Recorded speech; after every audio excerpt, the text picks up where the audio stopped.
खबर शामिल करते शेखपुरा से हमारे ब्यूरो चीफ फरहान खदरानी की अपडेट के मुताबिक शेखपुरा में 10 रोज कबल दौरान डकैती लड़की को इज्तिमाई सियाती का निशाना बनाने वाले तीनों डाकू सगे भाई निकले। पुलिस ने मुलजमान को जिला फैसलाबाद के इलाके समुंदरी से गिरफ्तार कर लिया।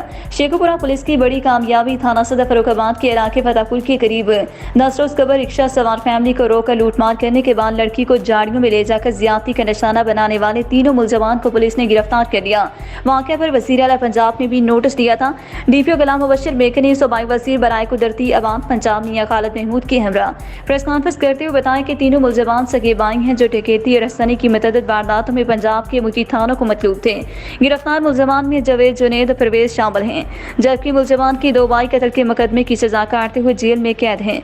डीपीओ गुलाम मुबश्शिर मेकनी मीडिया को बताया कि गिरफ्तार 2 भाइयों की DNA रिपोर्ट भी मैच कर गई है और शनाख्ती परेड के दौरान मुतासर लड़की ने भी मुलजमान की शनाख्त कर ली है। मुलजमान की गिरफ्तारी के लिए 10 टीमें तश्कील दी गई थी, जिन्होंने 3000 मशकूक अफराद से तफ्तीश की और लड़की के बताए हुए हुलिये के मुताबिक मुलजमान को जदीद टेक्नोलॉजी का इस्तेमाल करते हुए ट्रेस किया और जिला फैसलाबाद के इलाके समुंदरी से गिरफ्तार किया।